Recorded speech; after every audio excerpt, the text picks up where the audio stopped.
In its waning years, the Galactic Republic endured less like a golden age than a prolonged twilight, its ancient institutions still standing, but riddled with unseen fractures. Corruption seeped into the Senate, beneath layers of procedure and decorum, while corporate interests and regional power blocs bent law into currency. Localized conflicts flared along distant borders, dismissed as anomalies even as they multiplied, and faith in the Republic's ability to protect its citizens ebbed in the shadow of inaction. The Jedi Order, long the Republic's moral anchor, found itself increasingly entangled in politics it could neither master nor escape.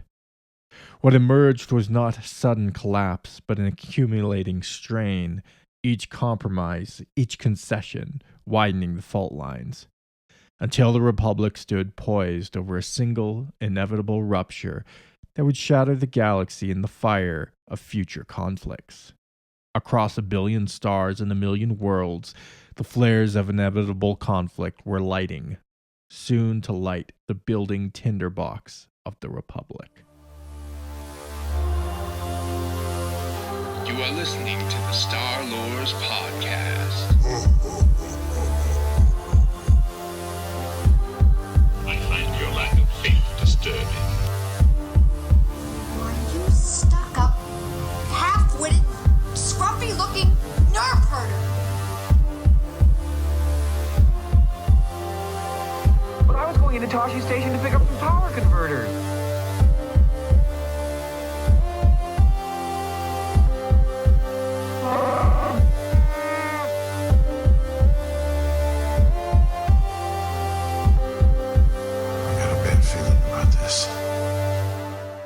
Mandalorian Civil War. The Mandalorian Civil War erupted in the decades preceding the Clone Wars. Born of a deep ideological fracture among the Mandalorian clans over their role in the wider galaxy. At its core, the conflict was not merely a struggle for power, but a battle over identity, over what it truly meant to be Mandalorian. On one side stood Mandalore Jaster Mariel and his followers, later known as the True Mandalorians. Mariel believed that Mandalorians should abandon indiscriminate conquest and instead survive as disciplined, honorable mercenaries. Opposing him was Tor Vizsla, a ruthless traditionalist who rejected reform and sought to return to the ancient ways of raiding, pillage, and galactic domination. Vizsla's adherents would come to be known as Death Watch.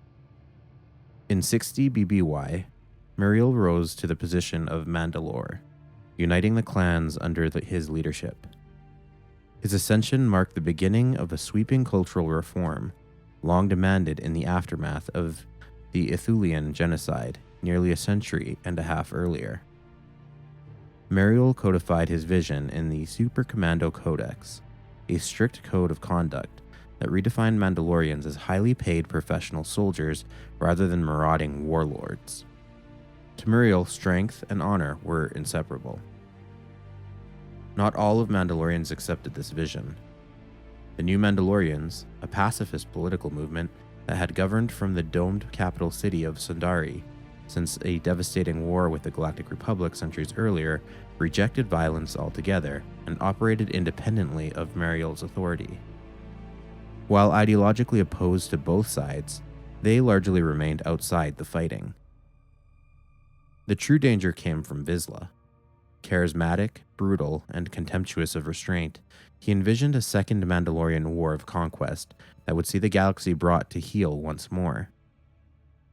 His followers, skilled but undisciplined, rallied around him, forming Death Watch. In response, Mariel's supporters formally adopted the name True Mandalorians, and open war erupted between the factions. The conflict would drag on for more than a decade, marked by shifting victories and mounting losses on both sides. One of the earliest and most consequential clashes took place in 58 BBY on the agricultural Outer Rim world of Concord Dawn. Fighting between Death Watch and the True Mandalorians spilled dangerously close to the remote farm of the Fett family. After firefight turned against Mariel's forces, the true Mandalorians retreated into the surrounding fields. Though the farm's owner offered them shelter, Vizsla pursued relentlessly. Tracking Mariel through the crops, Vizsla encountered the farmer's young son, Jango Fett. Using the boy as leverage, Vizsla demanded that Jango's father reveal Mariel's location. When the man refused, Vizsla beat him savagely. As Vizsla threatened to kill him outright, Jango's mother attempted to intervene, shooting one of Vizsla's men with a blaster rifle. Death Watch retaliated immediately, and in the ensuing violence, both of Jango's parents were killed. Mariel and his warriors arrived in time to save Jango, retreating once more into the fields.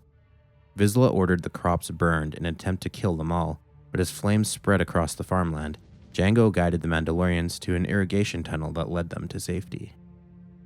With his parents dead and his sister Arla taken captive by slavers, Jango chose to join the Mandalorians.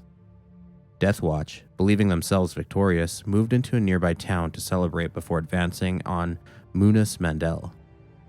Unbeknownst to them, the true Mandalorians had regrouped there and prepared a counterattack. When Vizsla arrived with his men aboard an armored speeder, Mariel's second-in-command, Montross, opened fire from above while other true Mandalorians struck from concealed positions.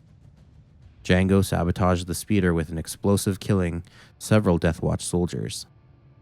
In the chaos, Jango confronted the man responsible for his parents' death and killed him, avenging his family. Nearly all of the Death Watch forces were wiped out, though Vizsla himself escaped once again.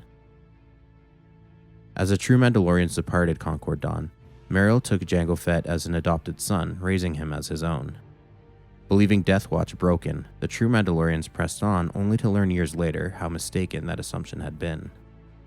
In 52 BBY, Death Watch lured the true Mandalorians into a carefully prepared ambush on Corda 6.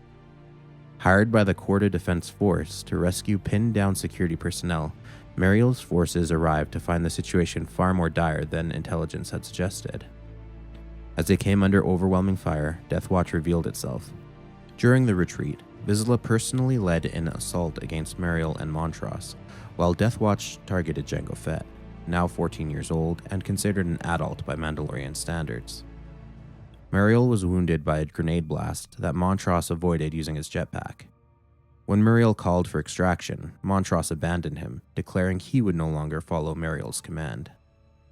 Left helpless, Mariel was slain as Vizsla unleashed laser cannon fire from a four-wheeled tank.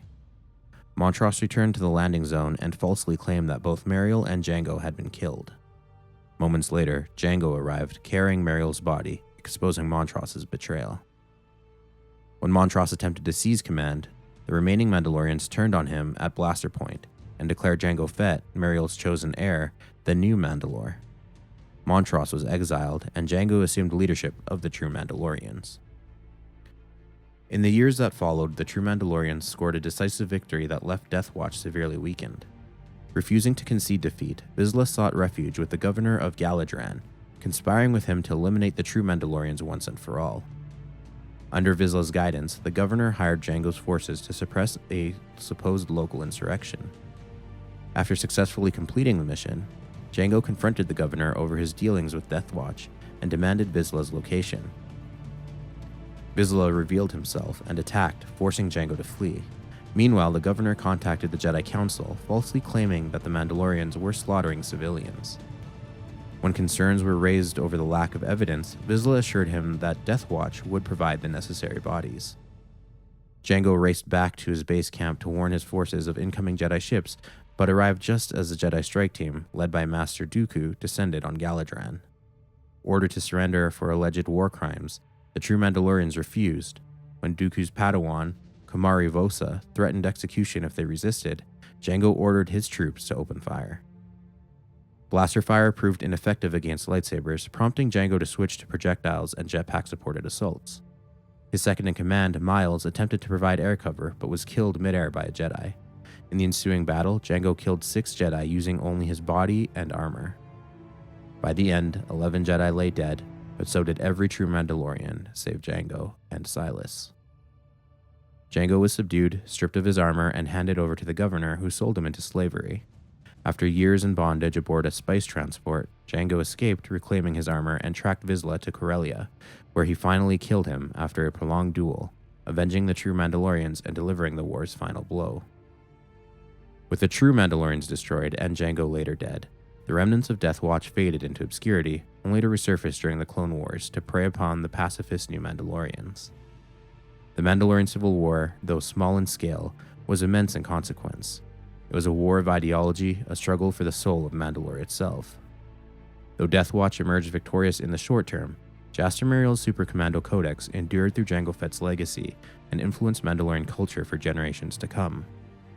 In the aftermath, Jango Fett, broken by betrayal, slavery, and the loss of his people, turned away from leadership and embraced the solitary life of a bounty hunter, a path that would end in his death at the first battle of Geonosis.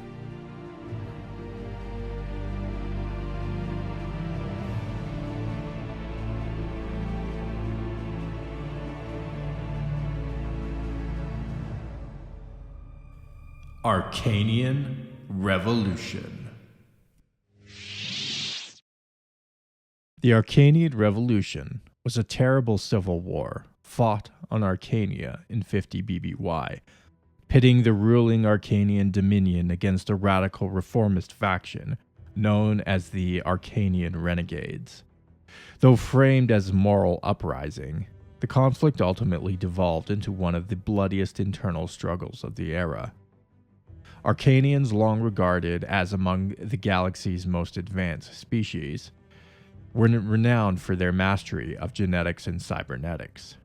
Their scientific ambition often ignored ethical restraints, and for millennia they conducted controversial experiments beyond the bounds of Republic law. One early example saw Arcanians relocate a population of Zexto from Troikan to the remote world of Quirmia, altering them genetically before abandoning the project to avoid Republic reprisal. The modified survivors would eventually evolve into the Quirmians. In 490 BBY, Arcanian explorers encountered the Yaka species in a nearby system. Judging them unintelligent, the Arcanians subjected the Yaka to forced uplift, implanting cybernetic brains to enhance their intelligence. Though the modification succeeded, granting the Yaka genius-level cognition, they also stripped them of emotional depth and instilled a cruel, distorted worldview. While some Arcanians protested these actions, the Dominion dismissed objections, and the experiments continued for centuries. Across the galaxy, these practices came to be regarded as among the most horrifying atrocities ever committed in the name of science. Roughly 50 years before the Battle of Yavin, opposition finally coalesced. A group of dissenting scientists formed the Arcanian Renegades, demanding an end to Yaka modification. When the Dominion again refused to act, the Renegades resolved to overthrow the government outright. Ironically, they turned to the same forbidden sciences they condemned, constructing a mercenary army of grotesque cyborg warriors, half organic, half mechanical, built from spliced alien and droid components. These warriors, known as assimilators, were engineered for aggression and obedience. The assimilators proved devastatingly effective. In the early stages of the war, they slaughtered Dominion forces, killing thousands of pro-modification Arcanians and quickly shifting the balance of power. Among their number was Gorm, a towering combatant who would later gain infamy as Gorm the Dissolver.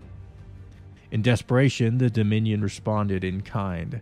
Its techno-lords created their own engineered horrors, the accelerated transgenic heuristic abhorrors. These 4-meter-tall bio-cyborgs were fused from Arcanian, Yaka, Rakghoul, Amorphian, Dianaga, and other genetic materials. Designed to regenerate rapidly, think at genius levels, and hunt with calculated cruelty, the abhorrors matched the assimilators blow for blow. Their deployment plunged the war into a savage stalemate, marked by calculated brutality on both sides. Unable to contain the conflict, the Dominion appealed to the Galactic Republic and the Jedi Order for intervention. The Republic responded by dispatching police forces alongside a Jedi task group that included Mace Windu, Akinos, and Squire Kinning. Akinos brought with him the controversial Iron Knights, Force-sensitive shards encased in droid bodies, whom he had secretly trained as Jedi. The arrival of Jedi forces decisively broke the deadlock. Kinning lost an arm in combat, later recognized by the Jedi Council as her trial of the flesh. Mace Windu confronted Gorm in battle, though both survived. One by one, the assimilators were destroyed, and the renegades were defeated. Those who survived were executed for treason, and the Dominion retained control of Arcania. The casualties were staggering, with thousands dead on both sides and the renegade cyborg army almost entirely wiped out. The conflict's aftermath echoed far beyond Arcania. A handful of assimilators escaped into the galaxy, many becoming bounty hunters. Gorm the Dissolver emerged as the most notorious among them, maintaining himself through continual upgrades and remaining active for decades. The Dominion dismantled the horror army, but one, Zeta Magnus, the prime clone, escaped. He slaughtered those sent to destroy him, devoured his creators, and spent decades roaming the galaxy in search of purpose and stimulation. After discovering an expiration limit encoded into his DNA, Magnus accepted an offer from Darth Sidious, trading loyalty for the promise of immortality. He later aided the Separatists, unleashed plagues upon the Republic worlds, and remained a recurring threat into the Clone Wars. The revolution had lasting institutional consequences. Mace Windu rose to prominence, eventually becoming Master of the Order. Akinos was expelled from the Jedi Order for his unauthorized training of the Iron Knights, though he later joined Luke Skywalker's new Jedi Order and died during the Yuuzhan Vong Wars. The Arcanian Dominion endured, continuing its unethical research and earning a reputation as dangerous mad scientists during the Imperial era. Though the renegades themselves were largely erased from public memory, the revolution became widely known and reignited a deep-seated galactic fear of droids, an anxiety dating back to the ancient Great Droid Revolution. Alongside other regional conflicts of the era, the Arcanian Revolution further destabilized the Republic, contributing to the slow erosion that would culminate in Palpatine's seizure of power in 19 BBY.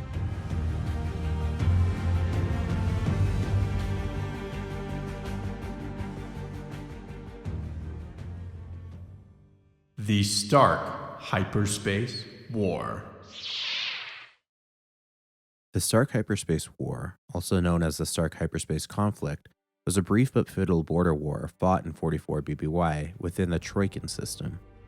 The fighting pitted the Galactic Republic and the Jedi Order against the Stark Commercial Combine, a sprawling criminal syndicate composed of pirates, mercenaries, bounty hunters, and assassins, united under the charismatic pirate lord Ieko Stark. Though the Combine appeared to act independently, it received covert support from the Trade Federation and the Bacta conglomerate Zukfara, and the entire conflict was secretly engineered by Darth Sidious as part of his broader design to destabilize the Republic. The crisis began modestly, with a series of pirate raids along the Outer Rim hyperspace lanes.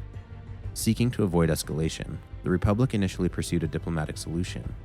Negotiations were led by Republic envoys under the oversight of Senator Finis Valorum, with Jedi supervision provided by Jedi Master Tivoka.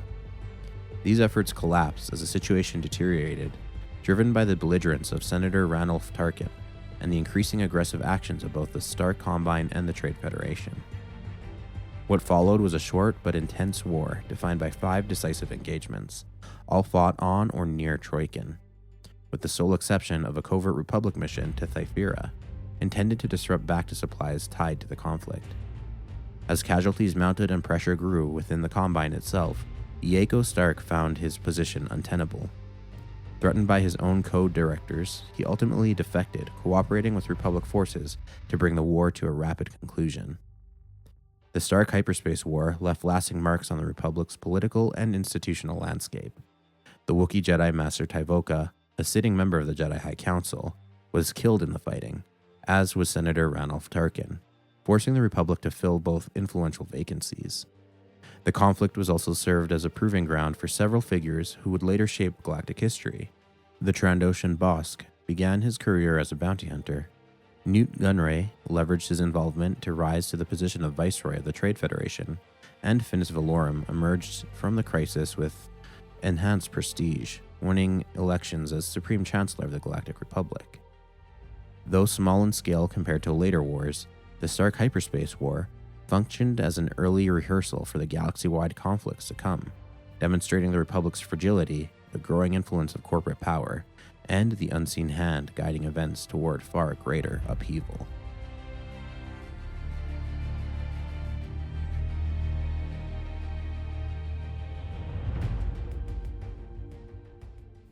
Cole Hero Unrest.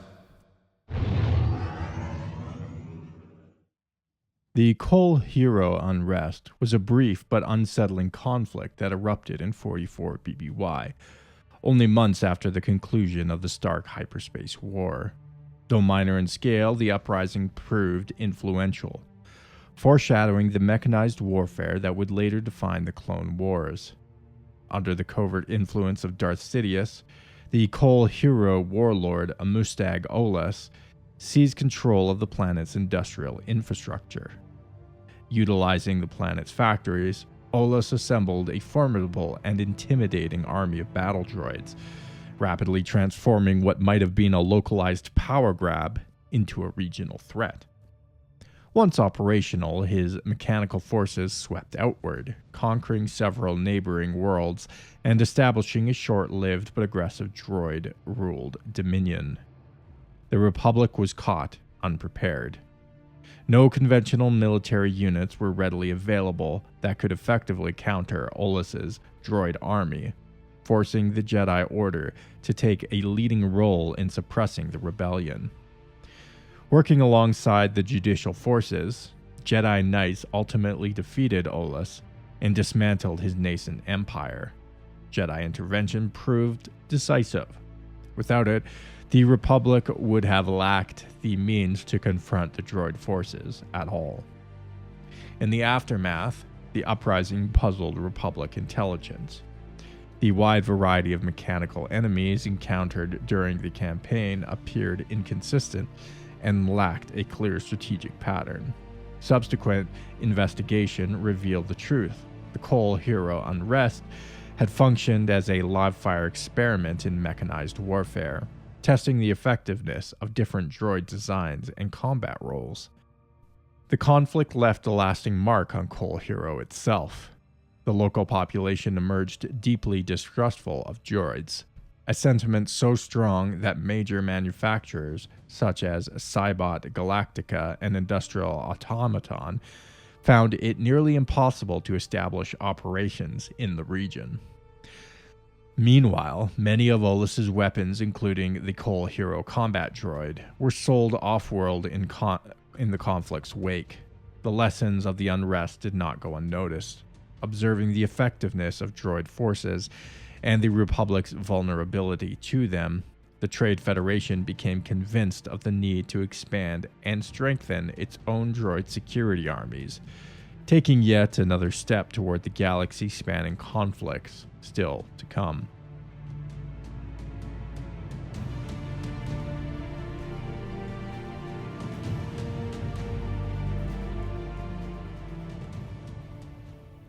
Bithavrian War.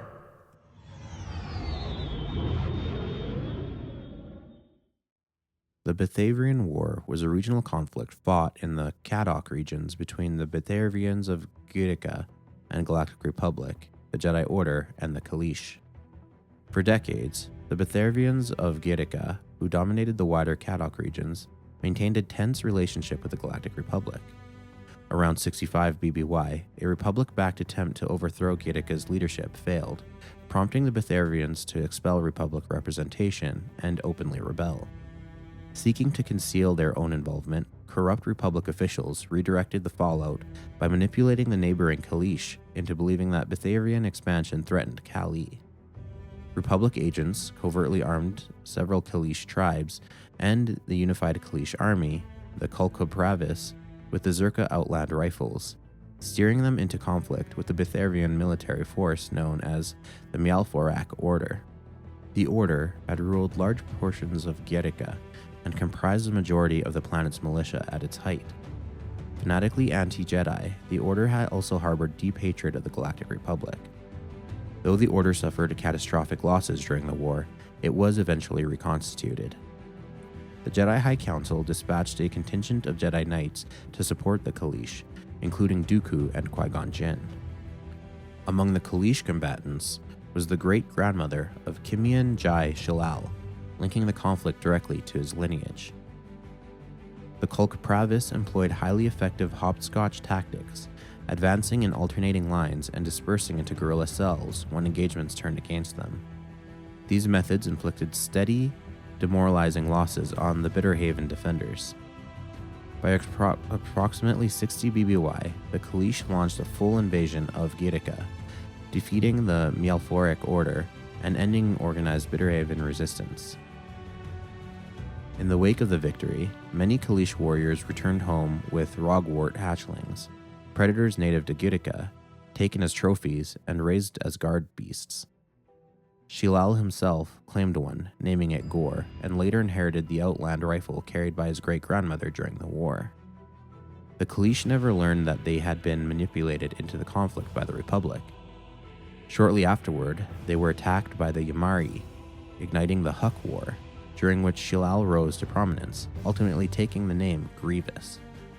His ancestral rifle was later lost or destroyed in the shuttle crash on Kali that left him reconstructed as a cyborg in 29 BBY. Gore remained with him until this creature was killed by Jedi Master Kit Fisto on Vasek in 22 BBY.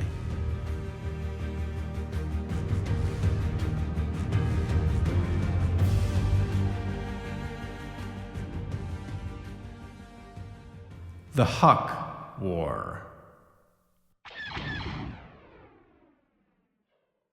The conflict stretched across generations as the greedy, technologically superior insectoid Ram-Re expanded relentlessly into neighboring systems, overrunning worlds such as Abaji and Tovarskal.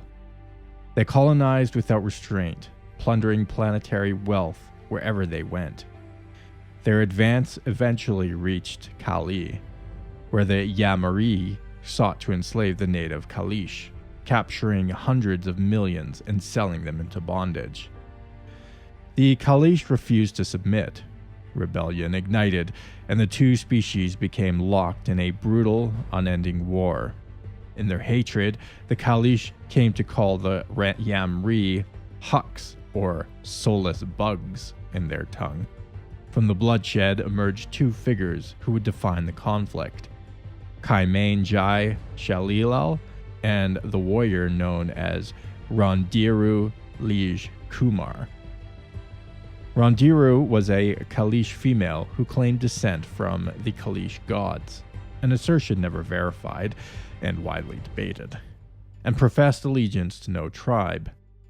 Believed to hail from the frozen Grandaju ice mass at Kali's southern extremity, where the deadly Karabakh predators roamed. She lived as a nomadic mercenary, selling her skills to rival chieftains. A master swordswoman and hunter, she wielded twin-leg swords and wore a mask carved from a Karabakh skull. Some Kalish whispered that her entire tribe perished, and others that she herself was responsible. And a few even questioned whether she had ever existed at all. Kumar encountered Shalil in the Kunbal jungle while hunting Mumu. Their meeting carried a strange, almost prophetic weight. Shilal had dreamed of hunting in that very place with leg swords, only to find that the figure from his vision was not himself, but Kumar. Because of this, some believed the pair embodied the Kalish parable of Shilal, the dreamer and the dreamt one. Whatever the truth, the bond between them was immediate and absolute. Outsiders speculated endlessly about its nature, lovers, siblings, or something beyond such labels, but none doubted its depth.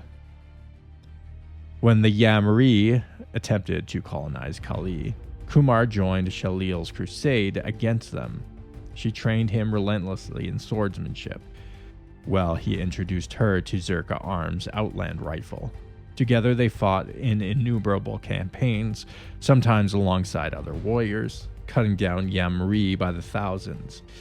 When united, they were almost unstoppable, regarded by their people as twin demigods, blessed by ancestral spirits.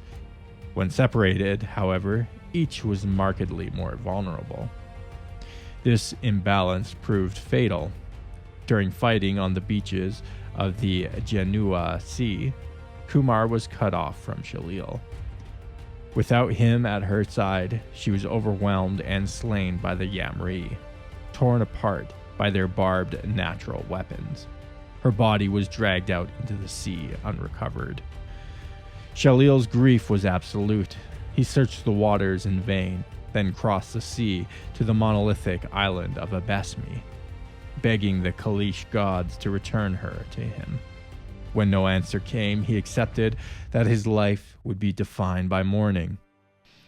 He took the name Grievous, marking himself as one who would never heal. From that moment, Grievous descended fully into bloodshed and despair. He gathered the Izvoshra, an elite cadre of hand-picked warriors, and led the Kalk Pravis fighting force in merciless campaigns of revenge. He slaughtered vast numbers of Yamri, driving them from Kali and pursuing them across their colony worlds. The Huks were utterly devastated, forced back into their own systems and beyond. Grievous seized their technologies and ships, turning them against their creators and launching assaults on Yamri colonies and their homeworlds. His vengeance carried him as far as Tavashkal, where the desperate Yamri leveraged their Trade Federation connections and petitioned the Galactic Republic for intervention. The Senate accepted their claims that the Kalish had begun the conflict and ruled in their favor. A Republic task force of 50 Jedi Knights and Masters, led by Tachuka De'un and Jamar, was dispatched alongside paramilitary forces. Harsh sanctions and reparations were imposed upon the Kalish, ending the Huk War. Grievous was forced to abandon the battlefield and return to civilian life.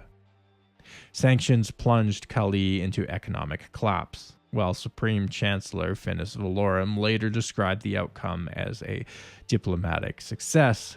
Grievous witnessed only suffering. His wives, children, and people starved and died. His hatred for the Republic deepened, and no alternatives, he became an enforcer for the intergalactic banking clan, and promised relief for Kali in exchange for his services.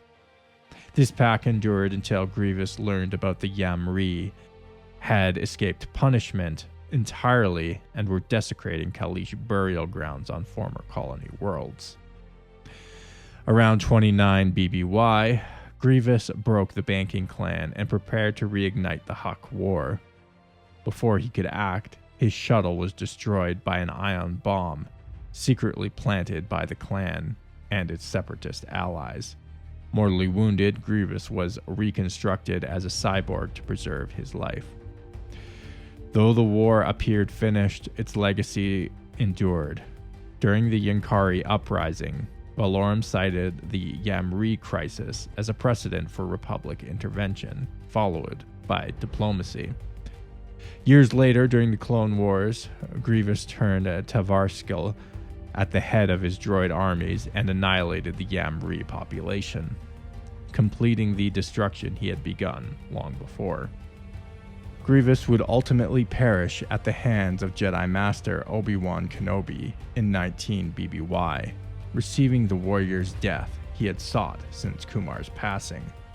Long after, following the Kaleesh Imperial conflict, a female Kaleesh believed by some to be Kumar's second incarnation would rise to lead the Kaleesh people. Proof that her legend, whether real or imagined, never truly faded.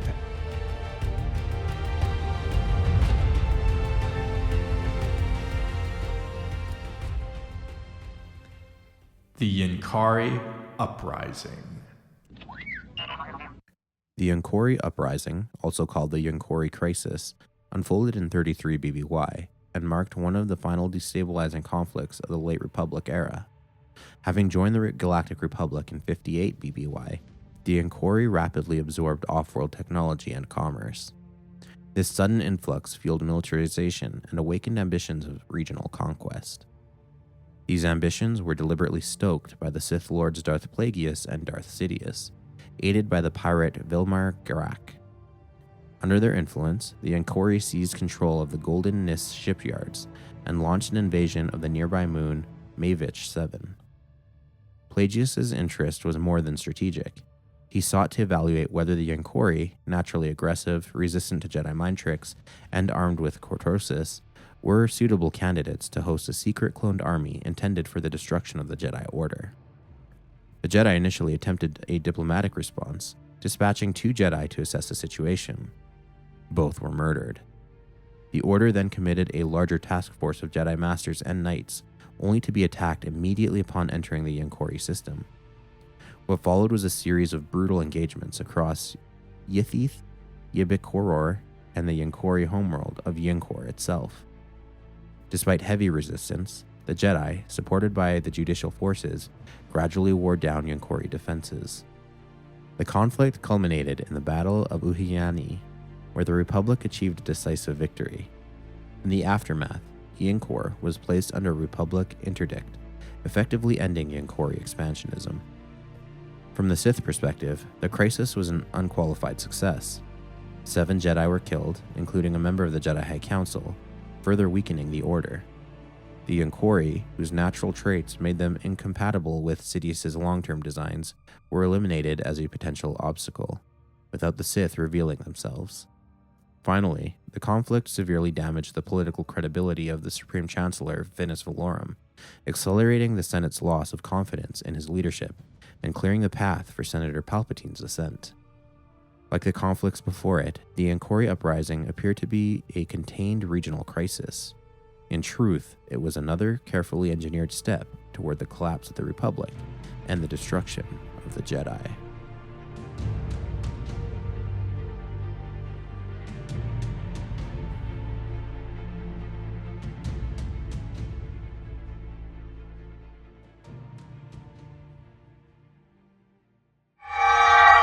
Attention, valued personnel of the Imperial Stormtrooper Corps. The Imperial Department of Military Logistics has issued a mandatory equipment recall affecting select units deployed between 0 BBY and now.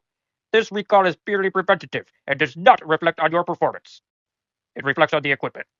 Recent field data indicates a minor calibration issue in the E11 blaster rifle targeting module, resulting in a statistically insignificant accuracy variance of 32%. Again, this is not a training issue. Sir, I was aiming right at him. Of course you were, Trooper. As part of this recall, affected personnel will receive a complimentary optics realignment, reinforced helmet padding, and a pamphlet titled You Didn't Miss, Understanding Probability. To participate, simply report to your nearest Imperial Armory, surrender your weapon, and wait patiently. Estimated wait time, 6 to 8 standard weeks. Imperial Logistics not responsible for equipment failure during recall period, rebel ambushes, Jedi interference, Ewok activity, or acts of destiny. The Empire thanks you for your service. Remember, accuracy is loyalty. Welcome aboard the Millennial Falcon. This is Christian. And this is Jordan. We are currently orbiting the not-so-beautiful world of Yunqor, just outside the exclusion zone. We're back in space. Finally got through all those holo records, but we're still talking history. Yeah. Yeah, we don't come here for a nice vacation on the beach. This is a museum visit, more so. But before we get into that, let's do some housekeeping. First of all, I want to thank all of our Patreon supporters. You guys help keep this bucket of bolts in the air. If you want to become a Patreon supporter, patreon.com/starlores, and you can get, for $3 a month, you can get all the bonus episodes. For $5 a month, you get bonus episodes and ad-free episodes. None of those annoying ads. Make sure to reach out to us on all the social medias. We are on Facebook, Instagram, X. We are also on Discord. And you can reach out to us at starlorespodcast@gmail.com with any inquiries you might have. Back to you, Christian. Yeah, so we are still kind of going through the last bit of history of the Old Republic, rolling into episode 1, if that's not obvious to a lot of our listeners who are familiar with the galaxy. And I hope you can kind of sense this tension building. You had this great era of peace punctuated by, a cataclysm here, an event there, but it seems like it's ramping up now. We're like 50 years out, 40 years out, 30 years out, and these crises keep popping up, and these conflicts keep igniting. And constant background, you have this like Sith influence kind of manipulating events to cause more problems, just like tear at the hem of the Republic, until it finally will rupture into the entirety of the Clone Wars. But you can feel that build up, that tension. Yeah. You can also see a lot of the origins of some of the separatist characters or separatist aligned characters in this as well. You have the origins of Grievous. You have Jango Fett. You have the Trade Federation and New Gunray starting to take over. You have all these kind of pieces falling into place for what will, again, we have the... Even like the beginnings of like a lot of the robot technology and stuff is all like being developed in these wars that are precursors to the Clone Wars. Yeah, exactly. Clone Wars, yeah. Which I'm really just trying to emphasize here, like how big the Clone Wars is as a galactic event, right? Yeah. It's imagine if World War I or World War II were like spaced out by this huge period of peace rather than the short term that it was.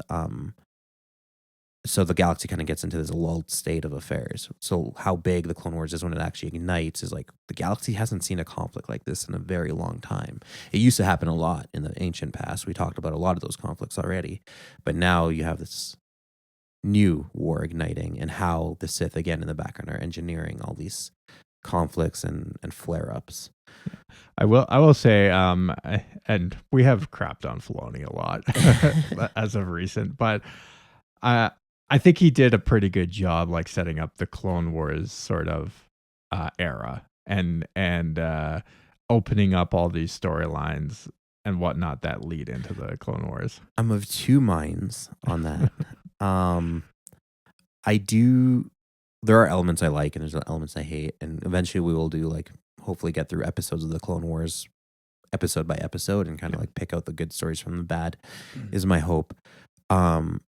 But there was a lot of good Clone Wars content and that's one of the reasons I disliked Filoni, was that he kind of overwritten or had the fan base was really good about stitching the stories together to make them all coherent. Mm-hmm. But a lot of it is a stretch, and you can feel that stretching of the lore of stuff that was already established in things like the Republic comics, which I loved, like the grittiness, the kind of dirty reality of combat, the deep philosophical discussions that it would break into, and then those comics were actually being released while the Iraq War was going on. So a lot of times there was a little crossover of real life questions bleeding into fiction. It was a really cool and gritty take on the Clone Wars, and then a lot of it was simplified and kind of made more childish through the Clone Wars television series. Well, yeah. But they also had their dark episodes, which I very much enjoyed, and like I said, we'll get into that in its own context. Yeah. The other thing I'm of two minds about is within these stories, I like that things don't happen in a vacuum in the Star Wars galaxy. Oh, yeah. And you can see kind of this buildup of different, these are all different stories by different authors based in different mediums. Mm-hmm. But they're all kind of interwoven quite nicely to create that buildup. And when we are introduced to the Old Republic era in episode 1, in real life, we just see the Trade Federation blockading Naboo. That's kind of how it starts for all of us. But now you have this build up to that moment. Yeah. That kind of gives it more of a grounded historical context. Things don't just happen in history. Usually there's a build up. There's a reason why countries do what they do, why leaders it's very rare that a leader will wake up one day and decide to invade another nation. Usually there's a reason behind it. Usually there's some kind of buildup, some kind of history to have a major conflict or two peoples that hate each other.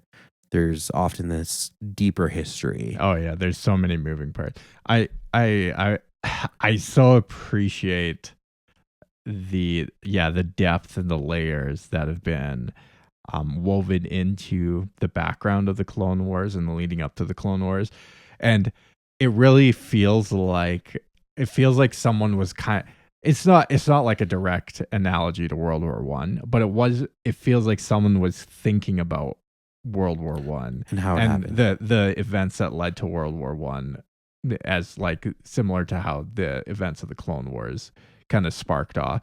And there's a phenomenal book. It's called The Sleepwalkers by Christopher Clark, and it's sort of like it's raved as one of the best World War One histories in modern times. It was written, I don't know, in 2012 or 2013 or something. So it's like a more recent. That's good because nothing good ever came after 2015. So. Yeah. But it actually doesn't even cover the war. It just covers the lead up to the war, and right up until the day. The first shot is fire. It goes a few weeks after that, like because there were more things that happened between the assassination of Franz Ferdinand and the actual breakout of the war. But it's like wow, you didn't realize all these things were happening. All the like this like Bosnian nationalist movement, which was of no consequence to anyone in Europe, was just like stirring things up and was about to like trigger this event that was gonna cause a bunch of dominoes to fall, right? It's just like you realize how much like texture and stuff there is to the events of World War One and what led up to World War One. And similarly in the Clone Wars, it's like, oh, there's like all these things happening, but like behind the scenes that action. And I think George Lucas did a good job even in episodes 1 through 3 of like, or I guess 1 through 2, of like teeing that up to write more stories. Like he did make it a more political intrigue, more history was involved than even the original trilogy. It was more than just like, we're gonna hyper focus on your trio of heroes. Yeah, and that's they're doing right. Things in the galaxy, right? Yeah. It's like, no, there's more of a universe that you're embodied in. Yeah, and it's a living, breathing universe that has this history and these other conflicts and things happening off screen, or not in this story, but happening in that story that interlock and affect each other. So yeah, it makes a galaxy feel real and feel lived in. And further to your World War One comments, one, it's really easy for us to look back to and almost see people off, like it's a very naive take, like, oh well, why didn't they just not do this, or why did they? Right? Yeah. It's just a very childish way of looking at history when you actually get the actual grounding. And then the other thing is often these big events overshadow the things that led up to them. So people lose sight of the things are hidden by the massiveness of something like World War One. Everything leading up to it kind of gets lost in the bigness of the event that happened. And then the other thing is, it's not just World War One. Like every conflict, if you delve deep enough, usually you have to go back a few years and then back a few more years. That's right. Like it's funny how it like it's goes sort of all the reducto way back. ad absurdum. Until the first caveman caves in the first skull of the first other caveman. Yeah. Yeah. I mean, you could. Okay, I got one more commentary on World War One. Like, you could almost even blame the Ottoman Turks for setting up the situation in the Baltic states.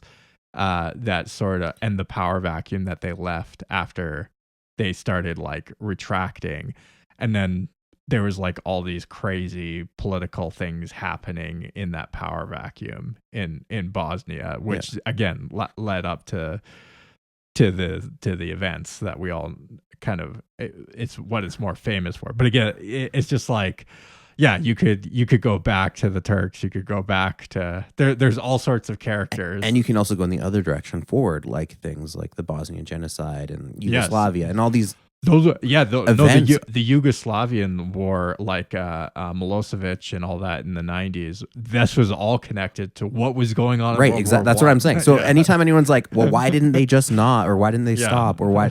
And there's a tragedy too behind it, because you almost see this train of history moving. That's and right. It's like you want to move the tracks, and I understand that like, why didn't we just stop, or why couldn't someone just think rationally, right? But it almost feels like this inevitable momentum builds up, and then it unleashes in this like chaotic force, and everyone gets swept up by it, and it's almost tragic. In the Clone Wars, you get that same feeling, right? Like you can feel the speed of an accelerationism. It feels like like when you're actually reading, like when you're actually, and I don't want to overstretch this, but because there are key decisions that do get made, and then you go to the other direction, like the great men of history, and people like.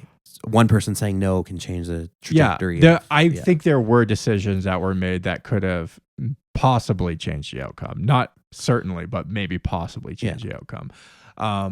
But there is this feeling of like a freight train coming at you. When you're actually reading about all the nitty gritty details, there's this feeling of a freight train coming at you that you cannot stop. There's not really one person. It feels inevitable. Yeah, it just feels like this thing is coming, and there's like this sort of inevitability. I wonder if to there's any other conflicts that might happen in our future that you look back at today and think about the same way. I mean, I kind of feel like that even like in my own life, like almost like, why should I even care about politics? Because it looks like a freight train. Like all the things that happen they're just going to happen whether you like it or not. What can one man do against reckless hate? But it is like a more in a weird way that's kind of liberating, because it's like, okay, then I can take charge of my own life and take responsibility for what I can control. I can't control any of that outside of me. Those are like they're outside my pay grade, and they're kind of like a freight train coming, and you can just like try and set yourself up to deal with the impact, or maybe get off the tracks. At the very least. Anyways, I digress. Now the flip side to everything I just said is like I said, I'm of two minds with this, and the other thing that I often see within the Star Wars mythos is this recycling of stories and ideas. So it can get almost repetitive and redundant, and almost like they're just reaching into the well of the same batch of ideas just to draw from, right? Again, like you mentioned, the droids, the clones, these elements of Star Wars that just keep repeating, and it can feel a little bit redundant, and like almost like a lack of creativity.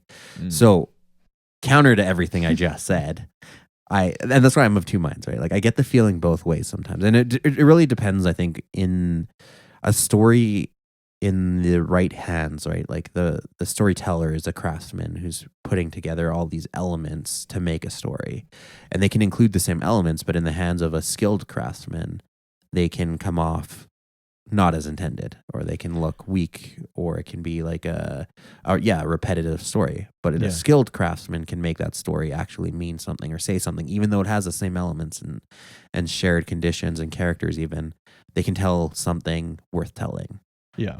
So I think the elements are all there, and some authors are better than others at their craft, and that's ultimately how some of those stories end up feeling kind of repetitive and redundant, and other stories feel like that layered, textured history with meaning.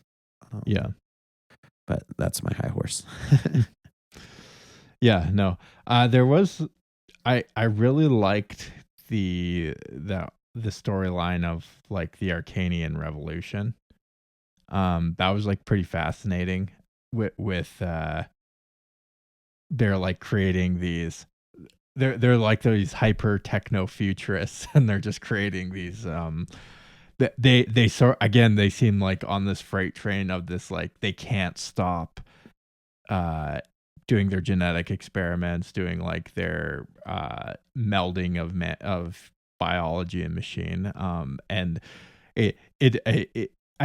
you feel that sometimes even in like modern world, right? Like in the world we like the rise of AI and robotics. And then we tell stories like Yeah. the Terminator, and like Yeah. we know this, like, it's probably not a good idea, but we can't help ourselves. Yeah. We're just gonna keep going forward. But it's like this thing where companies are locked in competition, and if they don't like relentlessly try to get ahead, they're going to get completely crushed, right? And then there's this it turns into this whole game theory where like you have to, even if you're not winning, you're losing. Yeah, exactly. Even if you think this is going to turn out bad, it's like you don't really have a choice. Yeah. Right?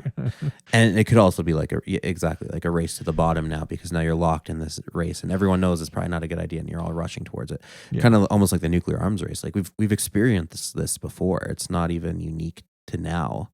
Yeah. Where everyone's kind of like, this is probably going to blow up the world, but the makers of the nuclear bomb are scared that they're going to maybe ignite the atmosphere and kill everyone, but hey, we're got to try anyways, because if we don't, maybe the Germans will, or maybe the Japanese, or maybe the Iranians will. Yeah. Anyways.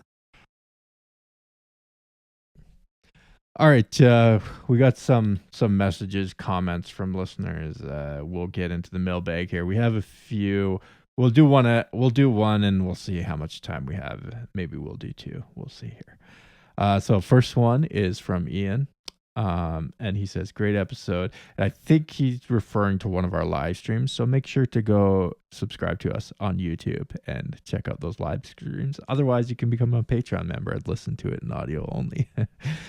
So he says, "Great episode. I completely agree with Jordan about Filoni. Thank you. Everyone says he could be the savior of Star Wars because he was George's Padawan, quote unquote.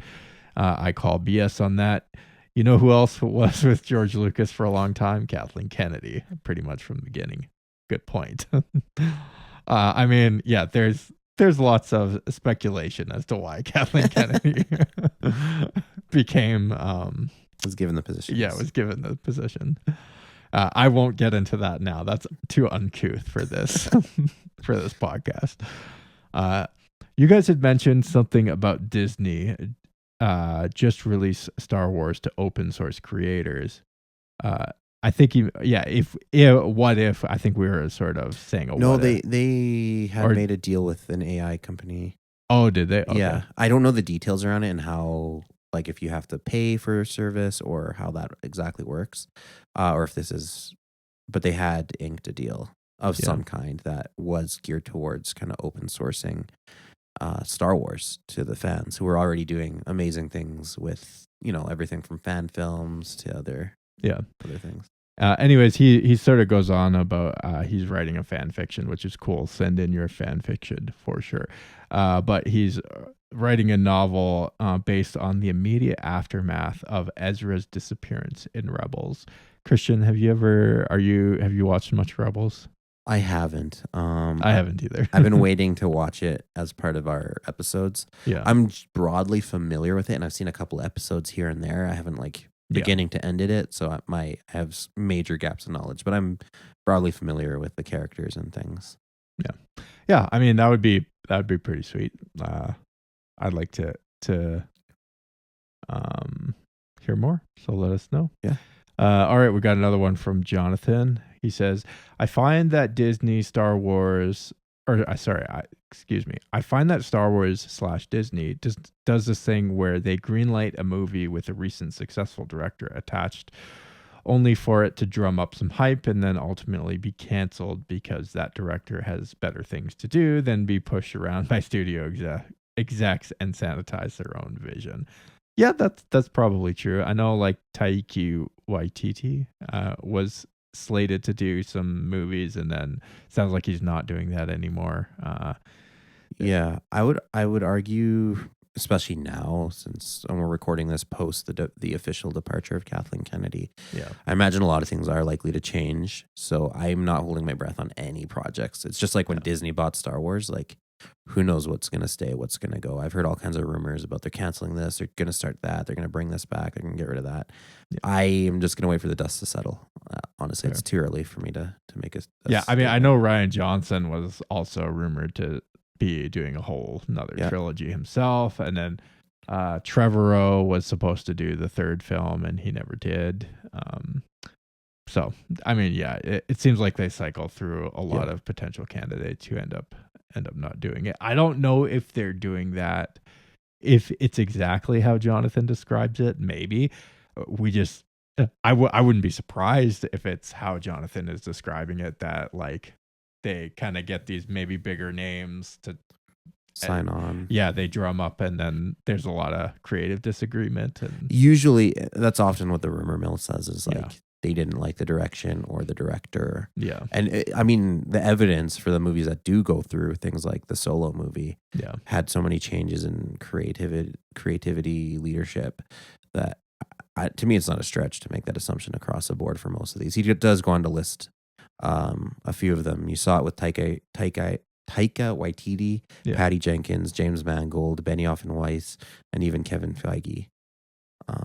He says Star Wars is taking the late 2010s DC Comics film approach to greenlighting anything and then quietly canceling it. Yeah, it just seems like a mess. It seems like a hot mess, and there's no direction. He says, I also think Levy's humor wouldn't fit Star Wars. Would he not have the restraint to conform to a more Star Wars-y tone? Probably not. I think Levy's slated for the next film, for a new film. I can't remember. Again, I don't even track it. I'm waiting for the dust to settle to see what stays and what goes. I think he's slated for that Ryan Gosling one, I think. Oh, the Squadron. Yeah, the Squadron. That one and the Mandalorian and Grogu might be too far down production to pump the brakes I think on. Those are actually happening. However, it has not been unknown for studios to shelve a completely finished project for the tax write-off. So that's what I'm saying, man. Nothing is safe right now. Yeah. And maybe for the better. or it could turn, like you were saying, he made the point about DC. It could turn into what's his name? Who did the superhero team, the DC superhero team, the Justice League. Oh, the Snyder cut. Zack Snyder. Yeah, the Snyder cut. How that was like taken over by a completely different director and recut. Who knows? Anyways, he goes on to say, what directors would you like to see take the reins? A little unknown director named George Lucas. Yeah. No, I'm just kidding. I don't even know if that would be a good thing either. I've not been very thrilled with Hollywood lately. I mean, I know, okay, I think I've said it before, and I know you're worried about this new Odyssey film, but I do. Oh yeah, no. I do think that. I'm not just worried about the new Odyssey film. I know it will be a failure, but go on. What's his name? The director, Christopher Nolan. Yeah, Chris Nolan. But he's had a lot of great films, and I do wonder. You know what? He revived the Batman franchise. Yes. However, I will say, if you go back and watch some of those Batman movies, they may have been a little bit overhyped. That's my hot take. Disagree. That is my hot flaming take, and I think I think his work does not hold up to historical I totally review. Now that you're salty about a film that he's making, so you're looking at everything. You're retroactively looking at everything. We're gonna save this for our Nolan Universe podcast. Yeah, no, totally disagree. I disagree that he would be a good Star Wars pick. For What? Let me think. Would he be worse than Rian Johnson? No, but that's not a high bar to have to clear. I don't know if I don't know if his style would even necessarily fit. I don't know, but I'm just saying maybe if they actually wanted to try and do something different, but good, like he did with Batman. That's all I'm saying. There's I don't know if you have any other directors you'd like to see. Like I said, I'm a little bit jaded towards Hollywood as a whole. I don't know that there's anyone, even the ones that I loved. Like, I'm a huge Lord of the Rings fan, and even Peter Jackson really dropped the ball with The Hobbit. And I know there's a lot of extenuating circumstances around that. But he should have just said no. Honestly, as far as I'm concerned, those movies do not are not even in the same league as the rest of the Lord of the Rings films. No, I've never been a big director guy. I like what I like. I like movies from all kinds of different directors. I don't necessarily champion any one director. Maybe Scott Snyder should do a Star Wars film. Jack Snyder. No, what's his name? Scott Snyder. No, it's not. Dan? But Snyder. Jack. Is it Jack? No. What is his name? Oh, I'm sorry. I got it mixed up with the comic book author. Yeah, Scott Snyder. Zack Snyder. Zack Snyder. That's right. Yeah. Sorry. Okay, so I was a big... People are going to hate me for this take, but it's the podcast of hot takes, I guess. Zack Snyder is very mediocre. I was a huge fan of 300.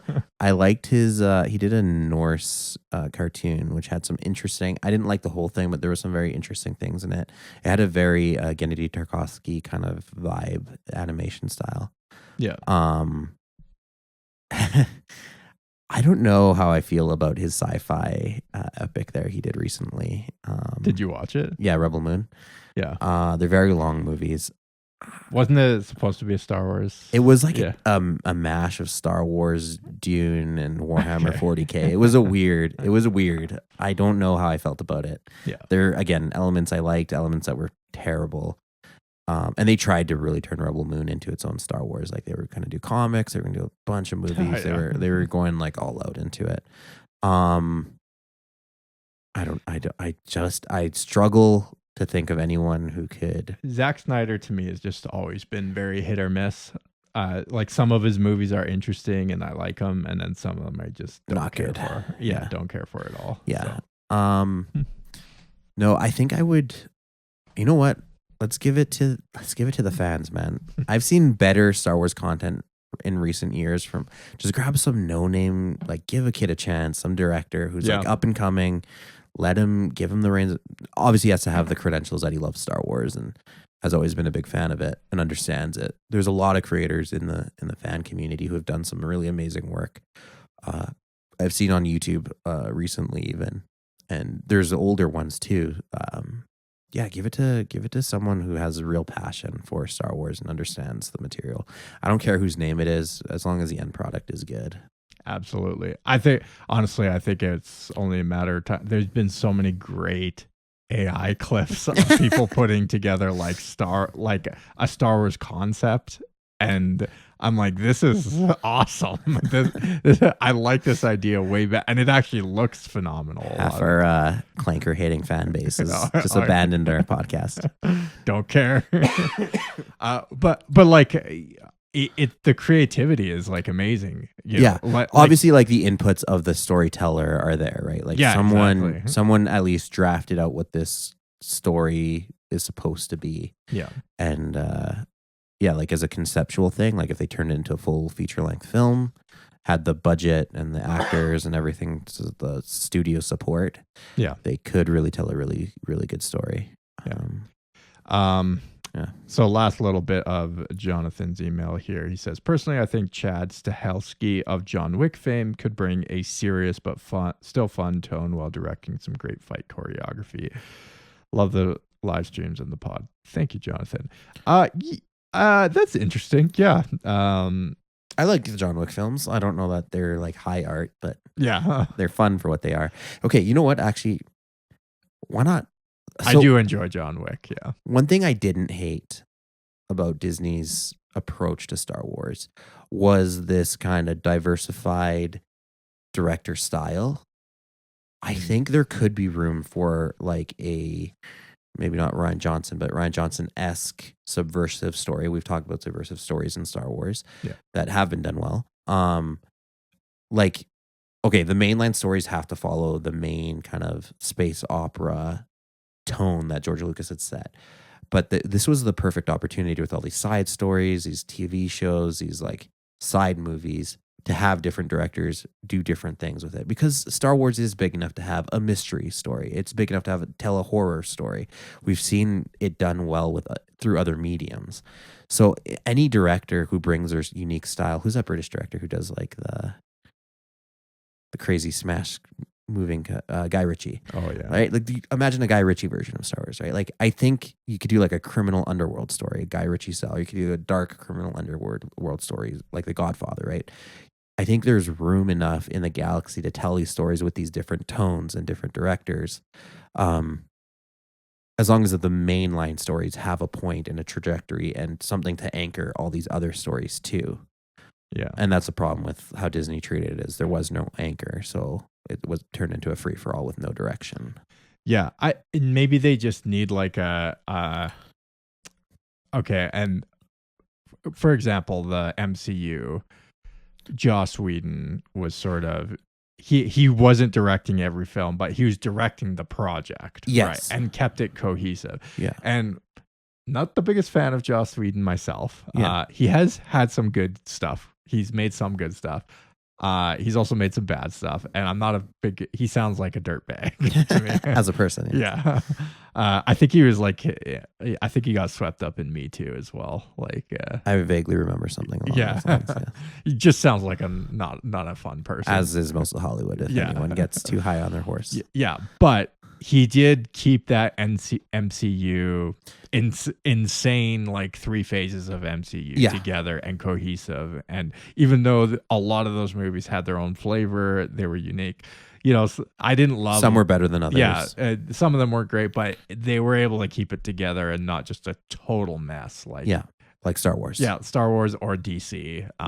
You know, and other properties where they've tried to do this thing. You know, they had one guy, and for better or for worse, you know, Disney allowed him to control the MCU. Yeah. And, you know, that worked out. Yeah, it worked out for the majority of the as you can argue, it fell off certainly afterwards. And I think it was a loss of that central direction again. Yeah. But up until that point, up until Endgame, they had that narrative overarching story going. And then like you said, everything can anchor to it. Right? Yeah, totally. So yeah. Yeah, all right. I think that's it, guys. Make sure go sub to us on YouTube. We're trying to push past that 1,000 sub mark. And don't forget to rate and review the show wherever you listen. And we'll check in with you next time. See you.